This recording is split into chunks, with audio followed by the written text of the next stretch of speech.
நாடாளுமன்றத்தில் எதிர்க்கட்சிகள் தொடர்ந்து அமளியில் ஈடுபட்டு இருந்தா விவாதமே இல்லாமல் எல்லா மசோதாக்களையும் நிறைவேற்றணும்னு கிரண் ரிஜிஜு பேசியிருக்காரு. ஸ்பெஷல் இன்டென்சிவ் ரிவிஷன் என்கிற பெயரில் தேர்தல் ஆணையம் சிறப்பு தீவிர வாக்காளர் பட்டியல் திருத்த நடவடிக்கையில் ஈடுபட்டு வருகிறது பீகாரிலே.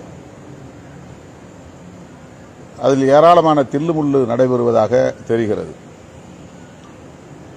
குறிப்பாக பாஜகவுக்கு எதிராக வாக்களிக்கக்கூடியவர்களை எல்லாம் வாக்காளர் பட்டியலில் இருந்து நீக்குவது, வெளிமாநிலங்களில் இருந்தும் பீகார் மாநிலத்தில் வாக்காளர்களாக பலரை சேர்த்து அவர்களை வாக்களிக்க செய்வது, ஏற்கனவே இப்படி கடந்த நாடாளுமன்ற தேர்தலிலும் இவர்கள் செய்திருக்கிறார்கள்.